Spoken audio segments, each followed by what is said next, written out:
네, 월스트리트 모닝브리핑 함께하고 있습니다. 이번에는 글로벌 인터뷰 미즈호은행 변정기 전문 모셨습니다. 어서 오십시오. 안녕하세요. 네, 자 지금 우리가 혼돈이 이제 시장에 확 한번 휘몰아치고 살짝은 소강 상태인데 여기서 우리가 이제 10가지 오늘 우리 전문님께 준비해 주셨던 요인이 10가지거든요. 요거를 네. 하나하나 착착착착 우리 전문님이 정리해 주신다고 들었습니다. 네. 네. 어제는 그제보다는 좀 잘 주무셨죠? 저는 어제도 솔직히 좀 밤에 계속 봤어요. 긴가민가. 예, 그리고 오늘 아침 이제 슈퍼마이크로 컴퓨터라고 또 AI의 선봉장에서 가장 또 높은 상승률을 보였던 기업의 주가가 또 지금 애프터마켓에서 하락하니까 저는 이제 미장도 그렇지만 국장이 어떻게 될지 네. 걱정이 됩니다. 그래서 저희가 좀 모든 분들이 그렇게 얘기하시더라고요. 뭘 네. 볼지 네. 좀 헷갈린다. 발작이 일어났다는데 그죠? 조금 이걸 갖다가 간소화, 간략화 하시죠. 그래서 딱 10개만 보면서 10개. 예. 이게 다 하락하는 지표입니다. 다 이제 뭔가 부정적인 10개가 다 하락하는 지표예요. 그래서 그저께 기준으로 다 하락한 거예요. 네. 그래서 왜 이렇게 하락했는지 원인 뭐 더 잘 이해하면은 향후의 전망에도 더 이렇게 잘 이해할 수 있지 않을까, 전망을 잘 할 수 있지 않을까. 그래서 네. 10개를 딱 준비했습니다. 자, 첫 번째 엔비디아. 네, 엔비디아 띄워주시죠. 네, 자료 쭉 보도록 하겠습니다. 예. 추락하는 10가지 지표, 그것이 알고 싶다. 떨어지는 것을 보자. 무엇이 잘못됐는지 알 수 있다. 예. 첫 번째로는 예. 엔비디아. 저희가 서머리를 제가 하면은요. 지금은 왜 이렇게 떨어졌는지 그것들을 좀 봐야 돼요. 그래서 네네. 주도주가 있었잖아요. 예, 대표주가 이 엔비디아였습니다. 주도주가 급락했어요. 네. 예, 그래서 증시 고평가 논란이 있었고요. 두 번째로 보면 경기 하락 우려가 있었잖아요. 경기 하락 우려. 이게 뭐냐면은 ISM 제조업 지수가 하락하고 두 번째는 고용 지표가 악화됐어요. 실업률이 4%대로 높아지고요. 신규 비농업 고용 지표가 사실은 정체가 됐습니다. 세 번째로는요. 주가 급락의 배경이 좀 궁금해요. 왜 그러냐? 뭐냐면은 지금 유동성이 가장 큰 문제입니다. 좀 이따 볼 텐데 연준의 대차 대조표 하잖아요. 얼마나 줄었는지 그리고 이게 어떤 영향을 주는지 그리고 지금 우리가 한 번은 들어보셨을 거예요. 연준의 영래포 잔고 그죠? 영래포 잔고가 지금 1년 이래 최저치입니다. 예, 지금 뭐 최저치기 때문에 이것이 어떠한 영향을 주는지 그게 이제 주가 급락의 배경이 돼요. 그리고 난 다음에 향후의 전망을 보려면 우리가 다른 지표를 봐야 돼요. 채권 수익률을 봐야 되는 거죠. 이것도 급락했죠. 그리고 난 다음에 우리가 엔화, 그다음 위안화 이것도 다 환율이 하락했습니다. 급락했죠. 그 다음에 엔화가 급락함에 따라서 지금 JGB, 일본 국채 수익률도 사실은 크게 떨어진 상태입니다. 이런 것들을 한번 보겠다 하는데 지금 엔비디아 같은 경우에는 8월 28일 실적 발표가 있습니다. 실적 발표에 대해서 우리는 뭐 계속 말씀드리지만 높아진 눈높이를 맞춰야 되거든요. 글쎄요, 그건 이제 판단하시라고 제가 그래프를 갖고 왔습니다. 네. 한번 보시죠. 이제 안 오른 게 아니에요. 올해 1월 초부터 시작해가지고 자 7월까지 3배가 상승했어요. 주가가. 네, 주가가 자 48달러에서 다 기억하시죠? 135달러까지 네. 올라갔다가 지금 100달러대로 내려온 겁니다. 네. 그래도 아직까지 2배 이상 상승해요. 음. 예, 그렇죠. 안 오른 건 아닙니다. 그렇죠. 약간의 고평가 논란은 있긴 있었어요. 왜 그러냐면 가장 큰 게 뭐냐면 모든 IT 업계의 사람들을 만나보면 이런 말을 해요. 엔비디아는 적수가 없다. 네. 지금으로서는 그렇죠. 예, 적수가 없고 네. 이것을 안 쓰면은 향후의 미래 비즈니스가 불가능하다. 네. 그 두 가지입니다. 네. 그래가지고 이렇게 오른 거예요. 그리고 난 다음에 모든 사람들 IT, 그 다음에 뭐 예를 들면 정보통신 이런 분들 다 물어보면 정말 그 지식이 많은 분들은 엔비디아는 주가가 떨어질 수가 없다. 이렇게 얘기를 했기 때문에 거기 다 그런 생각을 갖고 계신 거죠. 예. 그렇기 때문에 올라갔는데 사실은 뭐냐면 주가가 계속 오를 수는 없어요. 예. 특히나 그 요인 중에 가장 큰 요인은 유동성이 지금 많이 부족한 그런 상황이라는 거예요. 그래서 다음 페이지 가보겠습니다. 네. 두 번째. 두 다음 번째 페이지에, 추락. 예, 두 번째 추락입니다. 두 번째 추락을 보면 경기 하락 이슈예요. ISM 예, 제조지수. ISM 제조지수가 지금 50이 기준입니다. 네. 50이 기준, 50 보다 높으면 확장세고요. 내려가면은 반대로 지금 축소되는 건데 지금 21년 이래 가장 최저치 수준으로 떨어져 있습니다. 문제는 뭐냐면 더 떨어질 것 같은 거예요, 이게. 그래서 주가가 지금 하락하는 거예요. 왜냐면 올라갔다가 보통 이렇게 데드캣이라고 하죠. 예? 데드캣 바운스 네. 올라갔다 툭 떨어지는 그런 경향이 많이 있어요. 이게 ISM 지수가. 그래서 툭 떨어지면은 한번 떨어질 땐 더 많이 떨어지는 경향이 있거든요. 그래서 네. 그게 아닌가 다들 지금 우려하는 상황입니다. 지금 그래서 뭐 제조업 지수가 이렇게 떨어졌으니까 향후에 이것은 뭐냐면은 구매자들이 얼마나 경기가 좋을까를 보니까 실제로 실무자들이 미래가 좋을 것 같으면 많이 사고요. 주문을 많이 넣고 아니면은 경기가 안 좋아질 것 같으면 주문을 덜 넣는 거거든요. 미래가 안 좋아질 것 같으니 경기가 안 좋아질 거 생각하니까 주문이 덜 가니까요. 앞으로 이제 기계 산업이나 아니면 장치 산업 이런 것들에 투자가 덜 된다는 거죠. 네. 예. 여기서 간단한 질문. 저희가 근데 미국 산업에 어쨌든 큰 축을 담당하고 있는 게 제조업은 맞긴 하지만 그동안의 경기에 대한 끌고 올라갔던 또 산업의 한 축은 서비스업 아닙니까? 네네. 서비스업은 여전히 확장 국면 아닙니까? 서비스업은 괜찮아요. 네. 그것은 다행히 괜찮은데 네. 제조업은 사실은 굉장히 중요합니다. 서비스만 볼 수는 없는 거예요. 네. 왜냐하면은 제조업 같은 경우에도 미국이 아직 뭐 서비스업이 굉장히 크죠. 예, 그렇기 때문에 그렇지만 제조업도 한 축을 담당하고 있는 거거든요. 그리고 글로벌 경제에서 이 제조업은 어떻게 보면은 기반이죠. 서비스가 기반이 아닙니다. 네. 제조업이 기반이 돼야지 모든 게 옛날에 봤잖아요. 우리가 뭐 그 구매 보틀렉이 걸렸을 때 얼마나 문제가 생겼을지. 그쵸. 예, 그렇기 때문에 근데 한 가지 또 좋은 점이 있습니다. 네. 여기서 왜냐하면 너무 우울한 얘기만 할 필요는 없을 것 같아요. 네, 네. 예, 왜냐하면 지금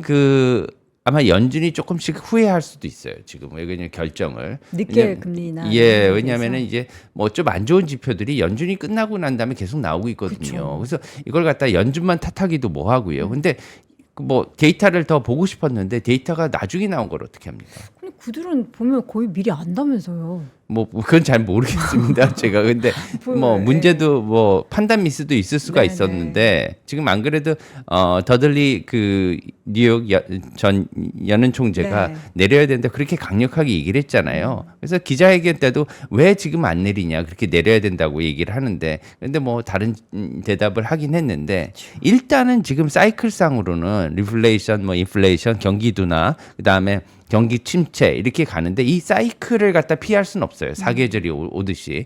그래서 지금 경기 둔화 다음에 경기 침체가 잠깐 있다가 갈 것 같습니다. 근데 문제는 뭐냐면 2000년대 들어서는 모든 이제 국가들이 이런 경기 침체를 다 싫어해요. 중앙은행들이. 그러기 때문에 빨리 이것을 부양하려고 그러기 때문에 두 가지를 우리는 알아야 됩니다. 첫 번째는 뭐냐면 경기 부양책이 빨리 나올 거예요.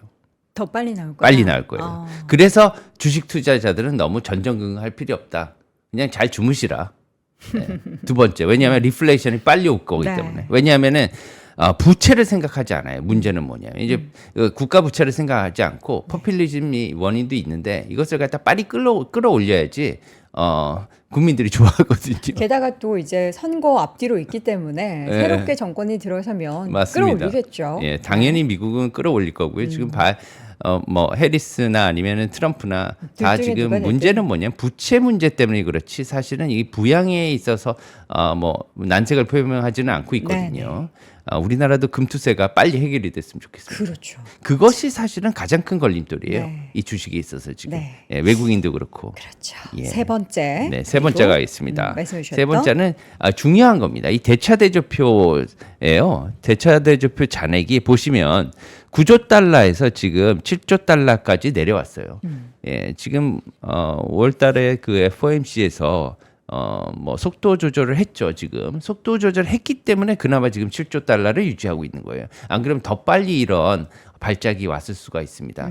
이 좀 어떻게 보면은 불행 중인 다행인 거는 지금이라면 이런 게 왔다는 거예요. 왜 그러냐면 지금 보십시오. 보면은 지금 원래 코로나19 이전의 대차대조 잔액이 3.78조 정도 됐어요. 예. 3.78. 예, 한 4조 달러가 좀 안 네. 됐습니다. 그 말은 뭐냐면 4조 달러에서 9조 달러로 늘었다는 건 뭐냐면 코로나19 이후에 5조 달러의 뭐 어떻게 통화정책적인 그런 지원을 했다는 네. 거예요. 돈을 풀고 채권을 사왔다는 네. 거죠. 5조 달러. 그런데 지금 보시면 3조 달러만 남았어요. 왜 그러냐? 9조 달러에서 7조 달러로 줄였기 때문에 늘어난 5조 달러 중에서 2조 달러를 걷어들였다는 거예요. 그렇죠? 사실은 굉장히 큰 겁니다. 그렇죠. 그 전에 3이라는 숫자였는데 지금 어쨌든 7이라는 숫자를 계속 보고 40%를 있으니까요. 걷어들인 거예요. 늘어난 네. 거에. 이게 느껴지지가 않아서 그렇지. 걷어들인 게 굉장히 크다라는 예, 이게 거군요. 지금 자기네가 갖고 있던 채권 양이에요. 연준이. 연준이 이만큼 배불리 채권을 갖고 있다는 건 뭐냐면 채권을 가지면 무슨 결과가 일어나면 돈을 푸는 결과가 나요. 왜냐하면 시장에 있는 채권을 내가 사주는 거죠. 사주고 대신 돈을 주는 겁니다. 시장. 그러니까 시장에 돈을 주고 연준은 이렇게 자산이 많아지면 많아질수록 시장에 돈이 많이 풀리는 거예요. 근데 오히려 지금 떨어졌으니까 시장에 돈을 갖다가 갖고 온 거죠. 이게 뭐냐면 채권 만기가 되면 이거 롤오버를 안 해준 거예요, 차반을. 그리고 그냥 시중에 돈을 빨아들인 겁니다. 그쵸. 왜냐하면 물가 상승 때문에. 근데 이렇게 많이 빨아들이다 보니까 지금 문제가 생긴 거거든요. 시중 자금이 없어요. 자금이 없어서 지금 그게 주식이나 아니면 채권이나 모든 거에 지금 영향을 주고 있는 그런 상태입니다. 시중의 자금은 산소거든요. 이게. 네. 이제 산소가 부족하니까 숨을 못 쉬는 거죠. 다음 페이지 보겠습니다. 네. 예, 이게 이제 RRP인데요. 뭐 조금 어려울 수도 있는데 간단하게 제가 말씀을 드릴게요. 네. RRP는 뭐냐면 일단 그 위에 그 타이틀을 보시면 뭐 그냥 들으시는 분도 있기 때문에 뉴욕 연준 영래포 잔액이에요. 뉴욕 연준이 이것을 관할을 하는데 뭐냐면은 국채를 갖다가요. 국채를 연준이 국채 많이 갖고 있잖아요. 네. 이렇게 국채를 담보로 줘요. 담보로 주고 시중에서 돈을 빌리는 겁니다. 너 여기 지금 영래포에다가 나 자금 뭐 예를 들면은 금융기관들이 너네 여기다가 자금 맡기면 보통 1일물이에요. 하루짜리 여기 넣으면 적어도 내가 5.3% 줄게. 되게 높은 금리잖아요. 네. 그러기 때문에 이건 뭐 어떤 역할을 하냐 하면은 시중 자금 미국의 기준으로 미국 기관들이 더 낮은 데가 막 있고 더 5.3% 이하로 이렇게 이하로 막 이렇게 금리가 내려간다 하면 여기다 넣으면 5.3%는 그쵸, 받을 수 있는 안전하게. 거예요. 안전한 거죠. 네. 그리고 5.3%는 받을 수 있는 거예요. 네. 그러니까 단기 금리의 하한선 역할을 합니다. 뭐 다른 데 안 되면 뭐 여기다 갖다 놓으면 5.3% 받아. 뭐 5.3% 미만으로 내가 받을 필요가 없지. 이렇게 생각하는 거죠.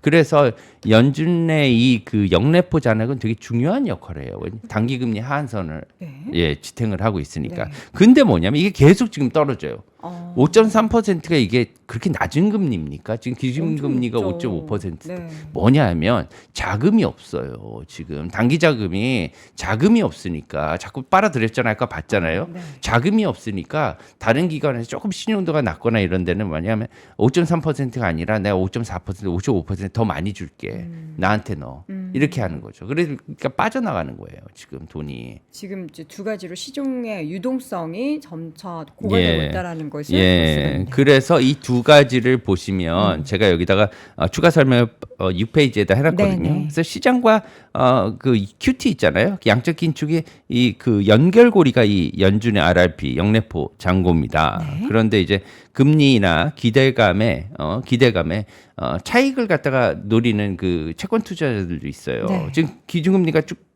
떨어질 것 같잖아요, 하반기. 그러니까 채권 이따가 보겠지만 채권 수익률이 많이 떨어졌어요. 그렇죠. 그러면은 채권을 사면은 차익을 거둘 수가 있습니다. 나중에. 그렇죠?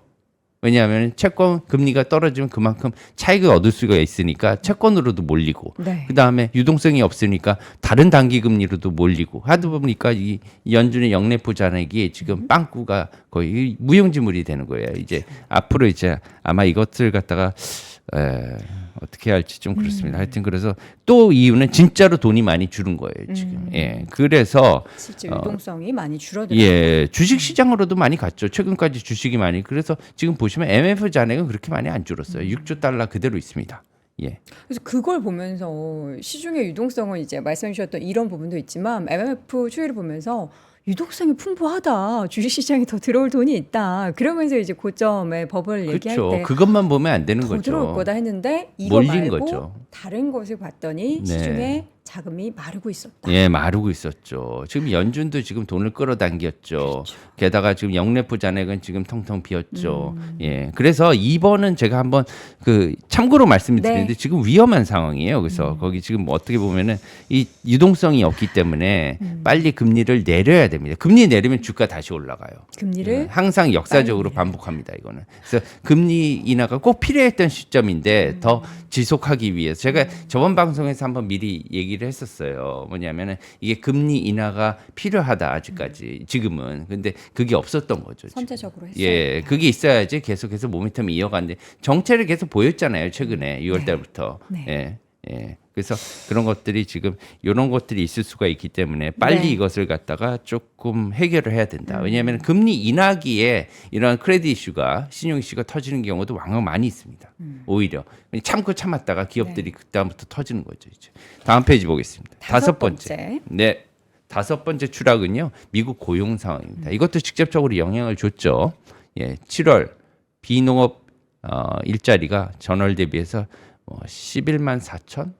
근데 이것도 또 뭐 계절성이다 뭐 이렇게도 이야기하던데. 아, 계절성도 있고요. 한 번 올라가고 한 번 내려오고 이게 왜냐하면은 그런 그 지표가 이게 다 서베이로 하는 거거든요. 네. 서베이이기 때문에 그런 측면이 있습니다. 그래서 지금 보시면은 저 파란색이 하나는 높고 낮고 이렇게 나오잖아요. 그쵸. 그래서 높고 낮고 낮은 걸 볼 필요가 없고요. 높은 것만 보면 돼요. 그냥. 높은 것의 추이를 보면 예, 되는군요. 추임 보면 돼요. 어차피 이걸 갖다가 일단 잠정 집계를 내고 난 다음에 확정을 하거든요. 네. 그 다음 달에. 근데 일단은 지금 낮게 나온 건 사실이에요. 그다음 두 번째 고용 지표 실업률도 지금 4%대로 올라왔어요. 네. 물론 이것에 대해서 반박을 하긴 했습니다. 파월 의장이. 이것도 역사적으로 보면 완전 고용 수준이고 높은 게 아니다. 사실은 뭐 우리나라 같은 경우에도 일본 같은 경우도 2, 3%대의 그런 실업률을 유지를 하고 있거든요. 이게 완전 고용이라 생각을 해요. 왜냐하면 자발적 실업도 있으니까. 네. 그런데 4%면은 미국 같은 경우 아주 좋은 거죠. 왜냐하면 10%대도 많이 있지 않습니까? 유럽에도 그렇고. 네. 그래서 낮은 거긴 한데 지금 이렇게 경기가 좋은데 4%로 올라온 거는 좀 약간 우려스럽긴 하다. 이런 측면이죠. 아직까지 침체기에 완전히 접어든 건 아니지만 네. 이런 그 추세는 보이고 있다는 거죠. 예. 자, 여섯 번째. 예, 여섯 번째입니다. 미국채 수익률. 미국채 수익률인데 이건 상당히 중요하죠. 왜냐하면 미래의 전망을 할 수 있기 때문에. 네. 예. 지금 뭐 미국채 수익률이 급락 후에 지금 반등을 하고 있는데요. 경기 침체 우려 때문에 그렇습니다. 네. 아까 고용 상황, 그다음 PMI 지수 이런 것들을 보니까 지금 앞으로는 그럼 우리가 채권에 투자하는 게 낫겠구나. 왜냐하면 경기가 둔화될 것 같으면 채권이 강해지잖아요. 주식이 하락하고 네. 전형적인 그런 상황을 보여주고 있고요. 10년물 같은 경우에는 4% 지금 초반에서 이렇게 3%까지 떨어졌고, 네. 예, 2년물 같은 경우에도 지금 더 많이 떨어졌어요. 단기차는 지금 사실은 더 많이 떨어진 상태고, 조만간 잠깐 역전이 해소되기도 했었어요. 그렇지만 다시 올라가서 그런데 조만간 장단기 금리 역전도 해소가 될 것이다. 근데 장단기 금리 역전이 해소되는 거에 너무 그렇게 그 포커스할 필요는 없습니다. 지금 왜냐하면은 이것은 그 경기를 나타내 주는 것보다는 최근에는 왜냐하면은 단기 금리가 쭉 빠지면은요, 단기 금리가 쭉 빠지면은 사실은 주식이 좋아요. 왜 그러냐면은 내가 예금해야 되는데 예금 금리가 높았었는데 예금을 이렇게 장기로 주지는 않거든요. 1년, 6개월, 2년 그러니까 단기 금리가 빠지면 예금이나 이런 그 저축성 자산에서 주식이나 이런 위험 자산으로 가는 건 맞습니다. 다음 페이지 갑시다. 일곱 번째 요인은 엔화. 요 얘기를 가장 많이 합니다. 엔화 그렇죠. 얘기. 최근에 많이 들으셨나요? 네. 엔캐리 근데 우리는 이제 변 전무님의 이야기를 가장 듣고 싶었죠. 이게 진짜 가장 큰 요인으로 아시아권 증시에서의 폭락은 예. 이게 제일 큰 이유다. 아직도 반이 남았다. 예, 이런 얘기를 우에다 하잖아요. 총재가 금리 인상을 갖다 섣불리 했다. 예. 이런 얘기도 있고 근데요. 그 일본은행이 금리를 내리고 올리는 거는 자유입니다.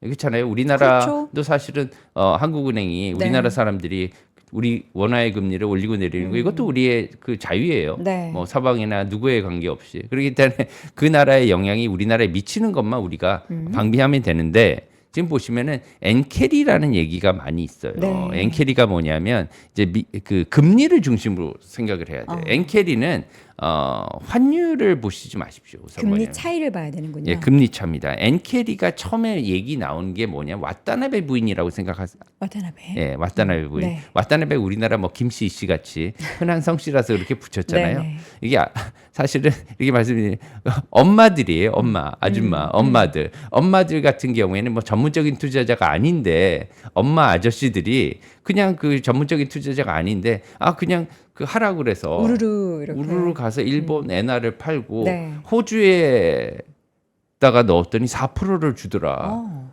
국내 그냥 통장에 넣으면은 일본 사람들 저축 잘하잖아요. 네. 근데 저축을 했더니 하나도 없는데 이것을 호주 달러로 바꾸니까 가서 넣었더니 거기에 뭐 제2의 월급이 나오더라. 너무 좋아가지고 얘네들이 다 이렇게 한 거예요. 그래서 이걸 갖다가 엔화 캐리의 시초라고 봅니다. 네. 예, 그래서 금리차 때문에 생긴 거죠. 근데 네. 지금도 금리차는 아직 있어요. 특히나 미국, 호주 금리가 아직도 높은 상황이에요. 물론 지금 하락할 것으로 이렇게 생각하지만 자, 환율이 지금 또 문제입니다. 그쵸. 엔캐리 청산이라고 하는 것은 지금 포지션이 왜 이렇게 엔화 환율이 지금 보시면 145엔대로 떨어졌잖아요. 급락한 이유는 161엔에서 여러 가지 이유가 있는데 물론 트럼프 대통령의 발언 이런 것들도 있지만 가장 중요한 건 뭐냐면 너무 3월 달까지 미국의 CPI가 많이 안 좋았어요.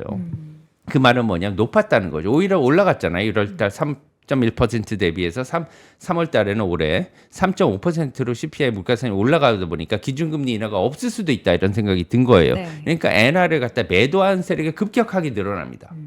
왜냐하면은 달러 금리가 높게 지속이 되면 엔화는 약해질 수밖에 없어요. 네. 그래서 환율이 올라갔는데 이것이 뭐냐면 너무너무 높이 올라가니까 거기에 대해서 전부 다 매도 포지션, 숏 포지션을 갖고 있었어요. 거기에 대한 청산, 그죠? 왜냐하면 지금 뜨거 바꿔야 되잖아요. 그리고 새로운 포지션을 또 딜러가 갖고 와야 돼요. 이것도 새로 잡아야 돼요. 그리고 또 뭐냐면은 론이 있습니다. 일본 기업들이나 아니면은 그 다른 나라 기업들이 일본에서 나온 돈을 가지고 돈을 빌렸잖아요. 자금을. 세계는 지금 엔화 자금을 싸게 쓰고 있다면서요. 네. 그 쓰고 있으면 엔화로 쓰면은 이게 뭐냐면 엔화를 갖고 있는데 엔화가 강해졌어요. 그럼 뭐냐면 갚아야 될 돈이 늘어나요. 그렇죠. 그럼 어떻게 해야 됩니까? 지금 15% 지금 엔화가 강해졌어. 그럼 이자도 내야 되지만 이자와 별도로 나중에 원금이 15% 늘어나고 엄청난 금액이에요. 그렇죠. 기업은 한두 푼 쓰는 게 아니잖아요. 그럼 이거 어떻게 하겠어요? 해지해야 돼요.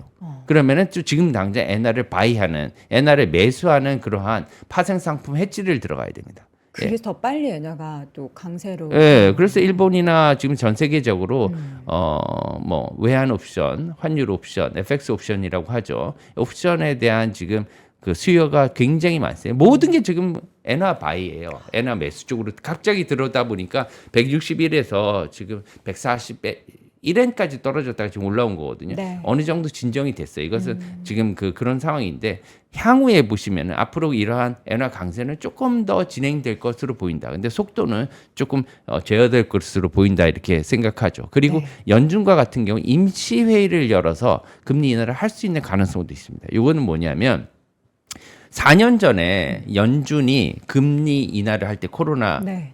19가 터져서 네. 금리 인하할 때 정례 회의에서 내리지 않았습니다. 그때도 이례적으로. 예, 생각을- 너무나 긴급한 상황이었기 때문에 뭐 임시 회의를 해서 두 번에 걸쳐서 제로 금리로 내렸죠. 그래서 이런 것들을 갖다가 꼭 그렇게 타는 게 아니라 그럴 가능성이 있다는 거예요. 그런 전례도 있었다. 예, 네. 그렇기 때문에 그것을 배제할 수는 없다는 거예요. 그렇기 때문에 너무 비관적으로 생각할 필요만 없습니다. 예, 왜 그러냐? 금융시장은요, 낙관적으로, 긍정적으로 보는 사람한테는요, 낙이에요. 이것을 낙으로 이렇게 할 수가 있지만 부정적으로 항상 갖고 가면 이것은 독약입니다. 그렇죠. 예, 다음 페이지. 달러 인덱스도 엄청 달러 떨어졌습니다. 인덱스와 지금 달러 원 환율은 굉장히 괴리가 큽니다. 지금. 네. 다른 통화는 아까 보셨지만 위안화도 그렇고 엔화도 다 지금 하락했어요. 근데 우리나라 원화만 지금 70원대에서 계속 1,370원대에서 그러니까요. 1년 이상 지금 1,300원대의 고환율이거든요. 네. 예, 이것은 뭐냐면은 달리 말하면 어떤 트리거가 생기면 향후에 급락할 수도 있다는 거예요. 그 트리거는 뭐가 될까요? 금리 차죠. 금리 차.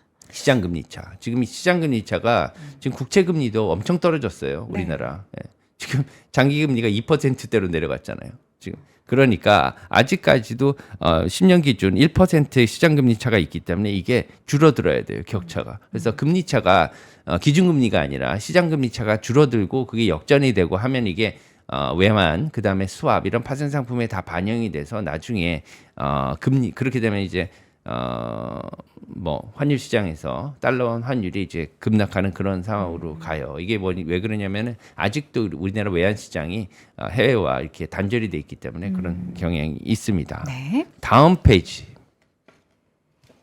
9번인가요? 네, 9번 아홉 번째 추락 이유. 네, 일본 국채도 지금 떨어졌어요. 아. 예. 사실상 일본 국채 수익률이 이게 지금 뭐 1% 이상 가고 1.5%까지 쉽게 가겠다 이렇게 낙관적이었는데 네. 이것까지 생각했을지 잘 모르겠습니다. 왜냐하면 지금 주가가 하락하자 채권이 강해진 거거든요. 그래서 네. 채권 수익률이 뚝 떨어졌어요. 막 사자가 들어가니까. 그래서 지금 0.9%를 하회하고 있거든요. 지금. 근데 지금 그 환율 방어를 위해서는 금리가 올라가는 게 급선무예요. 올라가야 됩니다. 예, 그래야지 일본 엔화 엔저를 방어할 수 있는데 이게 지금 조금 떨어져 있기 때문에 이것을 올리자고 하면 환율을 갖다가 조금 포기해야 되는 그런 측면도 있거든요. 그 두 가지를 볼 때 일본의 엔화 환율이 지금 당장은 이제는 어느 정도 약간의 소폭 안정세에 접어들었고요. 급락하지는 않을 것 같아요. 왜냐하면 이것을 갖다 지켜야 되기 때문에 장기적으로 이게 한 1.5% 이상으로 올라가야 됩니다. 10년물 제집이 일본 국채 금리가. 다음 페이지 보겠습니다. 열 번째. 요거는 이제 그러면 결국은 그러면 무엇을 볼 것인가? 무엇이 미국의 기준금리 인하 얼마를 할 것인지를 지금 대변을 해주고 있느냐. 네. 사실 채권 수익률을 볼 수도 있고요. 선물을 볼 수도 있습니다. 그렇지만 지금은 요거는 뭐 그 OIS 커브라고 오버나잇 인덱스 커브라고 그래서 뭐 금리 커브인데요. 요것을 갖고 왔습니다. 뭐 이게 뭔지는 크게 그 보실 필요는 없을 네, 것 같고요. 요게 주는 영향을 보면 돼요. 이게 가장 어떻게 보면 연준이 금리 인하를 얼마나 할지 연말까지 대변해주는 지표라고 할 수가 있어요. 그래서 제가 이걸 갖고 나왔는데 보시면 저번 달 7월 초부터 시작해서 7월 4일부터 위로 쭉 올라오고 보시면 계속 늘어나죠. 네. 예, 마이너스 폭이. 네. 이건 뭐냐면 연말까지 7월 4일에는 47bp 0.47%를 연말까지 내릴 것 같다. 두 번 정도를 인하할 것 같다 생각했는데 지금 8월 6일 기준으로 보면은 이 커브가요 1.12%를 하락시킬 것 같다 이렇게 지금 보여주는 겁니다. 연말까지 1% 이상을 갖다가 기준금리 인하를 할 것이다는 준 이렇게 반영을 하고 있는 거예요. 저렇게 급격하게 예. 훅 떨어졌네요. 이거는 뭐냐면 또 주식 시장에는 호재거든요. 네. 예. 그래서 이걸 잠깐 나중에 계속해서 제가 방송 때마다 조금씩 보여드릴게요. 변화를. 왜냐 그것을 보면서 힘을 내시기 바랍니다. 알겠습니다. 10가지 이유를 봤는데 사실 여기에서는 향후에 다양하게 달라질 부분도 있을 텐데 저는 이제 가장 중요한 게 결국에는 이제 유동성 부분이 계속 메말라 간다라는 그 상황에서는 어떻게 좀 변화가 그쪽에서도 있을 수 있는지 제가 말씀드리면 그럼요. 긍정적으로. 예. 그래서 결론적으로 말씀드리는 거는요. 네. 이 QT를 갖다 중단할 수밖에 없을 거라는 거예요. 큐티. 그러니까 예. 지금도 큐티가 이제 있었다가 살짝 그게 좀 이제 멈춘. 속도 조절을 네, 했죠. 네, 네. 지난번에 속도 조절을 미리 해놨습니다. 왜냐하면 이게 문제가 생길 것 같으니까 네, 네. 너무 빨리 줄어들니까 속도 조절을 해서 7조 달러를 유지하려고 그랬던 거예요. 한 9월 때까지는. 그런데 지금 보시면 7조 달러 유지가 됐는데 그것도 지금 유동성이 너무 메말랐다. 그래서 QT를 중단해야 되는 상황이 올 수가 있어요. 네. 그래서 저희가 예상한 대로 거의 되잖아요. 그래서 왜냐하면 뻔해요. 이게 왜 그러냐면은 이것들 때문에 지금 유동성이 말랐으니까 QT를 갖다가 먼저 기준금리와 동시에 하든가 아니면은 기준금리 인하와 동시에 QT 종료를 하든가 아니면은 미리 중단을 시킬 수 있는 그런 가능성도 있습니다. 지금 우리 시장을 그냥 사실 뭐 금융당국 미국에서도 그냥 내버려 두지는 않겠죠. 뭔가 이제 움직임이 있을 텐데 그게 얼마나 빨리 기민하게 움직이냐의 차이일 텐데 말씀해 주셨던 이제 코로나 시기에 금리 인하가 이제 단행이 정례 회의 때가 아닌 중간에 단행이 된 것처럼 이번에도 그 가능성을 계속 뭐 아니다라고는 하지만 우리는 어느 정도 염두를 해둬야 하고 예. 그리고 그렇죠. 플러스 계속 이야기하는 엔캐리 트레이딩 자금의 그 청산에 관련해서는 물량이 있다. 이것 때문이다. 양쪽으로 다 봐야 돼요. 왜 그러냐면은 다 거꾸로 한번 생각해 보시죠. 네. 지금 엔화가요 161엔에서 145엔으로 떨어졌습니다. 네. 엔화가 강해졌어요. 네. 한 15% 이상. 일본 사람들이요 이것을 바꿔서 해외에 나가서 저축을 해요. 그러면은 금리를 받잖아요. 그러면 이자를 받는데 네. 옛날에 받던 달러와 지금 받는 달러가 어느 게 더 많아졌습니까? 옛날에 받은 게 훨씬 지금 받는 게 훨씬 많죠. 그렇죠. 지금 엔화가 강하니까 네. 15%를 더 받는 거죠, 네. 달러를. 그래서 사실은 역설적으로 말하면은 엔캐리가 계속 지속될 수도 있는 거예요. 어. 예를 들면은 네. 노후 자금을 갖고 나가려고 그러는데 여보, 지금 더 준대. 빨리 바꿔. 갖고 나가자. 그리고 그 지금 뭐 예를 들면 호주 달러에 넣으면 지금 그대로 왜냐면 호주 기준금리 안 내렸어요. 네, 예. 이거 그대로 받을 수 있어요. 이렇게 얘기하면 그럴 수도 있다는 거예요. 그래서 지금은 145엔대에서 급락할 수 있는 그런 여지는 아까 제가 그 다른 요인들도 여러 가지 말씀을 드렸잖아요. 네네. JGB 수익률도 그렇고 여러 관점에서는 지금 일단 쇼커바라든가 이런 네. 것들이 끝났기 때문에 뭐 청산이 빨리 뭐 이렇게 된다 이런 뉴스에 너무 부안해동하실 필요가 없습니다. 알겠습니다. 10가지 하락에 대해서 말씀을 해주셨지만 이 요인들이 다시 시장을 또 변화에 있어서 끌어올리게 만들 수 있을 만한 그 변동이 얼마나 또 빠르게 나타나게 될지 어떤 부분에서 가장 먼저 나타나게 될지 여러분 이 시간 통해서 계속해서 저희가 업데이트해 드리도록 하겠습니다. 자, 오늘 미주온의 변정기 전무와 함께했습니다. 전무님 고맙습니다. 감사합니다. 박근영, 이선영, 사경인, 염승환 투자 마스터들의 세심한 케어로 건강한 투자 습관을 만드세요.